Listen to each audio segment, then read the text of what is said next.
দেখো, তাদের সমস্ত ধরনের দাবির একটা ন্যায্য দিক আছে। দীর্ঘ 1 দশক ধরে শিক্ষা ব্যবস্থা, সেই সঙ্গে ডাক্তারি পাঠ্যক্রম বা ডাক্তারি পরীক্ষায় যেভাবে দুর্নীতির কথা উঠে আসছে, যেভাবে খুন হয়েছে, ধর্ষণ হয়েছে, কারা করেছে আমরা জানি না, অন্তত সন্দেহ করে পুলিশ কাউকে অ্যারেস্ট করেছে সেই সংখ্যা অত্যন্ত ন্যূনতম। তা কারা প্রশ্রয় দিল, কারা সাহস দিল, কারা আড়াল করলো, কারা তথ্য প্রমাণ মুছে দিল আমরা জানি না। সাধারণ মানুষ তাই পথে নেমেছে। সেই সঙ্গে যারা সাদা পাতা জমা দিয়ে থ্রেড কালচারকে ঢাল করে সাদা খাতা জমা দিয়ে ডাক্তার হয়ে গেল, তারা আগামী দিনে কি চিকিৎসা করবেন?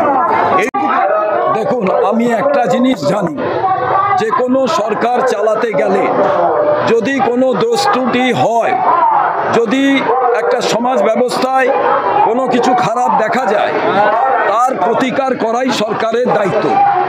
এবং আজকে ডাক্তার বাবুদের যে দাবি, জুনিয়র ডাক্তাররা যদি আন্দোলনে না যেতেন, তাহলে আজকে হেলথ ডিপার্টমেন্টের এই কালো দিকটা আমরা দেখতে পেতাম না। আজ সব গুন্ডা সব যদি বলে আমি করতে পারি, তো বেশি মানুষ তো দর্শকদের বিরুদ্ধে। 1 লক্ষ মানুষ একসাথে নেমেছে 1 তারিখে। গোটা দুনিয়া এটা নতুন। এখানে আচার অনুষ্ঠানকে সরিয়ে রেখে মানুষ বিচারের দাবিতে রাস্তায় নেমেছে। এখানে আচারের মরু বালু রাশিতে বিচারের বাণী হারিয়ে যায়নি।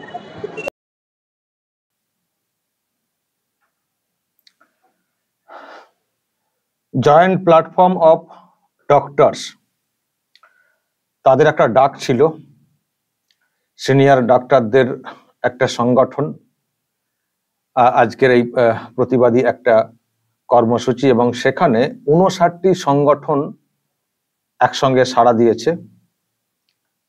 রাস্তাতে একটা প্রতিবাদ কর্মসূচি কলকাতায় এখনো চলছে, কিন্তু সেখানে একটা বিষয় দর্শক লক্ষ্য করছি, শুভঙ্কর সরকার আর ইনাকে দেখছেন মেঘদূত, সিপিএম এর একজন, আপনারা জানেন, আলাদা পরিচিতি রয়েছে। আর শুভঙ্কর সরকারের যে ছবিটা দেখাচ্ছিলাম, বক্তব্য শোনাচ্ছিলাম, এই যে কংগ্রেসের প্রদেশ সভাপতি হয়েছেন নতুন উনি, মোহাম্মদ সেলিম, সিপিএম নেতা, আরো অনেকে পলিটিক্যাল পার্টির, তারাও কিন্তু আজকে সামিল হয়েছিলেন। মিলেমিশে একাকার আজকের এই যে প্রতিবাদ কর্মসূচি, সেখানে মিলেমিশে একাকার। সিনিয়র ডাক্তাররা রয়েছেন, পলিটিক্যাল পার্টির এইসব লোকজনেরা রয়েছেন। নাগরিক মিছিল বলা হচ্ছে, কিন্তু নাগরিক মিছিলের মধ্যে বিভিন্ন যে সংগঠন, রিক্সা সংগঠন ইত্যাদি, সেখানে পলিটিক্যাল ঘেঁষা সংগঠনগুলো এখানে এসছিল। আজকে নিজস্ব ছিল, ব্যানার ছিল, ব্যানার বলতে লেখা, নিজেরা নিজেদের মতো করে লিখে নিয়ে এসছিলেন উদ্যোক্তারা সংগঠনের। আর এইসব নেতারা, তারাও সামনে থেকে লিড করেছেন মিছিলের বিভিন্ন প্রান্তে। একটা লম্বা মিছিল, বিভিন্ন প্রান্তে তাদের সংযুক্তি ঘটেছে। নাগরিক মিছিল বলা হচ্ছে, নাগরিক হিসেবেই বলুন আর পরিচিত মুখ হিসেবে বলুন, এটা কিন্তু আজকে কলকাতার বুকে দেখা গেছে। তার মানে ডাক্তারদের এই যে দাবি, জুনিয়র ডাক্তারদের এই যে মুভমেন্ট, সিনিয়র ডাক্তারদের ডাকে এই যে একটা কর্মসূচি, লক্ষ মানুষের ডাক বলে বলা হয়েছে, বিভিন্ন সংগঠন সাড়া যে দিয়েছে, তার মধ্যে কংগ্রেস নেতা, সিপিএম নেতা সব মিলেমিশে একাকার। শুধু একটাই দেখলাম না এখানে বিজেপির কাউকে।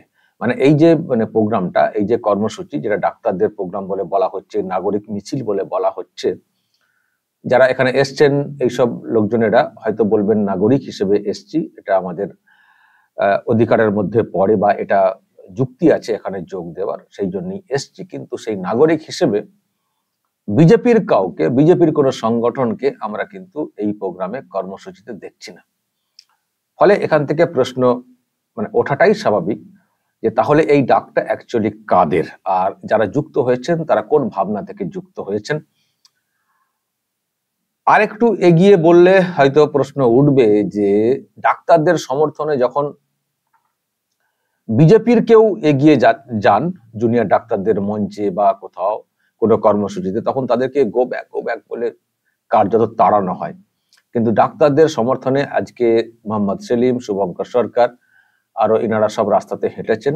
এখানে কিন্তু ওই রকম গো ব্যাক এরকম কিছু আওয়াজ পাওয়া যায়নি। হয়তো বলবেন এটা তো জুনিয়র ডাক্তাররা ডিরেক্টলি এখানে আসেননি, হয়তো সেই জন্য ডাকটা হয়নি, কিন্তু সিনিয়র ডাক্তারদের এখানে আজকে একটা সংযুক্তি আছে। কিন্তু সিনিয়র হোক আর জুনিয়র, ডাক্তারি এই মুভমেন্টকে নন পলিটিক্যাল বলে বলে আমাদের কান তো পুরো পচিয়ে দিয়েছে বলা যায়। তো ডাক্তারি মুভমেন্ট নন পলিটিক্যাল, আমরা বলেছি নন পলিটিক্যাল তো হ্যাঁ হতেই পারে, নন পলিটিক্যাল তো ভালো জিনিস, কিন্তু সেটা ওপেন ফোরাম কেন হবে না যেখানে যে কেউ আসতে পারেন?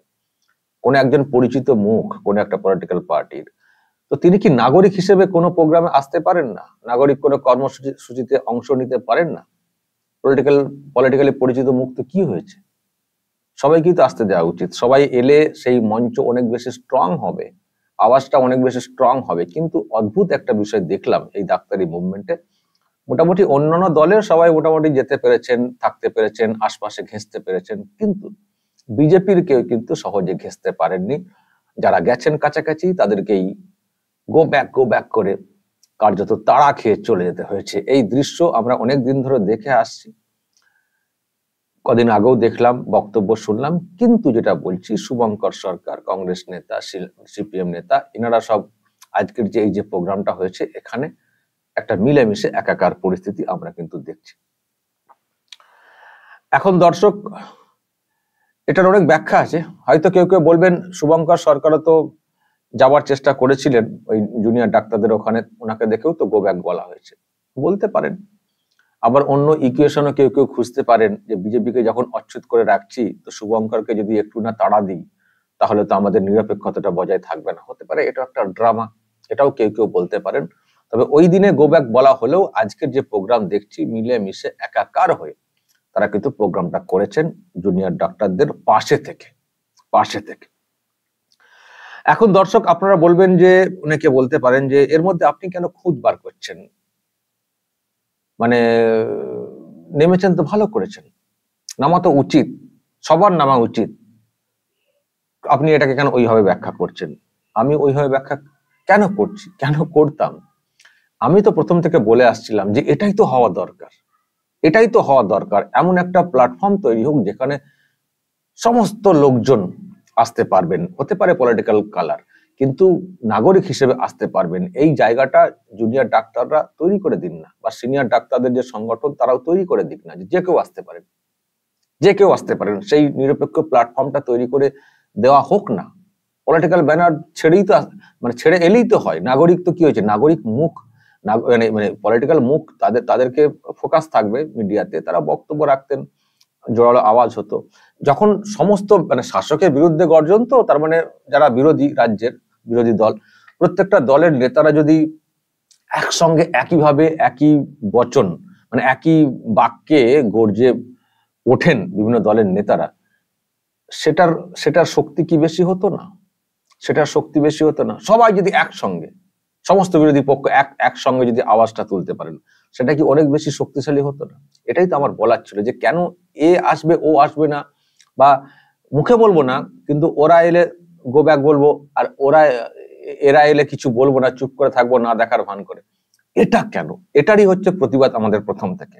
যদি একটা সবাইকে নিয়ে ওপেন প্ল্যাটফর্মে সবকিছু হতো, দেখতেন আজকের এই মুভমেন্টের চেহারাটা কি হতো। 50 দিন ডাক্তারদেরকে কর্মবিরতি পালন করে বসে থাকতে হতো না।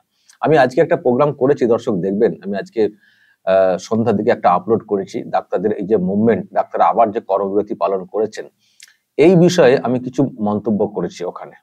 ডাক্তাররা এই যে নিরাপত্তা দাবি তুলছেন, ডাক্তারদের বিষয়ে আমি কিছু প্রশ্ন তুলেছি, সেগুলো কতটা যুক্তিযুক্ত আপনারা ওটা একটু দেখবেন দয়া করে। অনেকগুলো কথা আমি ওখানে কিন্তু বলেছি, যে যা দেখতে পাচ্ছি এবার আমাদের উভয়ের বিরুদ্ধেই গর্জে ওঠা দরকার। ডাক্তারদের বিরুদ্ধেও, সরকারের বিরুদ্ধে তো আমরা উঠছি, ডাক্তারদের ওই অংশটা যারা কর্মবিরতি পালন করছেন তাদের বিরুদ্ধেও গর্জে ওঠা দরকার। কেন কথাটা বলেছি, বেশ কিছু পয়েন্ট আমি ওখানে উল্লেখ করেছি, দেখবেন এবং মতামত দেবেন। তো যাই হোক দর্শক, এই যে একসঙ্গে এটাও কিন্তু একসঙ্গে হলো না বিষয়টা। আজকের যে ডাকটা যেখানে দেখতে পাচ্ছি সংযুক্তি, সেখানে এই বাম এবং কংগ্রেস ইন্ডিজোটের লোকজনেরা, এখানে কিন্তু বিজেপি মনোভাবাপন্ন যারা তাদের কিন্তু যোগ নেই, এটাও কিন্তু ভালো না। কেন এই রকম পরিস্থিতি হবে, কেন এমন একটা প্ল্যাটফর্ম হবে না যেটা আমরা এই প্রথম থেকে বলে আসছি, যেখানে কোনো রং আলাদা থাকবে না, যেখানে কোনো রং আলাদা থাকবে না, শাসকের বিরুদ্ধে সবাই এক। এই প্ল্যাটফর্ম কেন আমাদের বাংলায় তৈরি হচ্ছে না, যেটা খুব জরুরি এবং যেটা হলে শাসকের ভয়ের ব্যাপার আছে। তা না হলে এই যে বিভাজন, মানে বিরোধীদের মধ্যে বিভাজন, এটা তো সব থেকে খুশির ব্যাপার হয়ে যাচ্ছে শাসকের কাছে। বিরোধী ব্যাপারটা যখন বিভাজিত হয়ে যাবে, তার মতো আনন্দের আর কি হতে পারে শাসকের কাছে। আমি তো এটার বিরুদ্ধে কথা বলতে চাই যে কেন এক প্ল্যাটফর্মে আসা যাচ্ছে না, কাদের জন্য হচ্ছে না, কারা দায়ী, কারা একসঙ্গে আসার আহ্বান করছেন আর কারা সেখানে যাচ্ছেন না, বিরোধ তৈরি করছেন, এসব ভাববার দরকার আছে। শুধু রুটি সেকলে হবে না, ভোট বাক্সের প্রতিফলন ঘটিয়ে শাসককে সবক শেখানো যাবে কি, সেটা ভাবতে হবে। না হলে সব বেকার, এই চিৎকার হবে এদিক থেকে সেদিক থেকে, মাঝখান থেকে শাসক ড্যাং ড্যাং করে আবার বেরিয়ে যাবে। এটা যাতে না হয়, এই সুযোগটা যাতে শাসক না পায়, সেই চিন্তা ভাবনা কি হচ্ছে দর্শক ভাববার কিন্তু সময় এসছে। তো সেই জন্যই বলছি, আজকের যে প্রোগ্রাম দেখছি, যদি এখানে বিজেপির যারা লোকজন নাগরিক হিসেবে যেহেতু এসছেন, যদি বিজেপির লোকেদেরকে আমরা দেখতে পেতাম বা সেই রকম পরিসর, সেই রকম আবহ যদি তৈরি হতো, এর থেকে খুশির আর কি হতো। খুশি ইন দা সেন্স শাসককে শিক্ষা দেওয়ার ক্ষেত্রে খুশি, এমনিতে আমরা নই, কারণ বিচারের দাবি যেহেতু এখানে, এমনিতে আমরা নেই বিচারের দাবি। শাসককে মানে সবক দেওয়ার ক্ষেত্রে সন্তুষ্টি বলতে পারেন, এর থেকে ভালো কি হতো। কিন্তু এখনো পর্যন্ত বাংলাতে সেই ঐক্য দেখতে পাচ্ছি না, বিরোধী ঐক্য মনে হয় না দেখতে পাওয়া যাবে বলে, কারণ মাঝখান থেকে এমন কিছু পলিটিক্যাল ইকুয়েশন তৈরি করা হচ্ছে কোন স্বার্থে, তাতে করে মানুষের এই যে এতটা বিরোধী মনোভাব, সেটা বিভাজিত হয়ে শাসককে সুবিধা পাইয়ে দিচ্ছে। দর্শক বলবেন যদি কিছু বলার থাকে এই নিয়ে, যা বলার বলবেন, কমেন্ট বক্সে নজর রাখবেন আরামবাগ টিভিতে।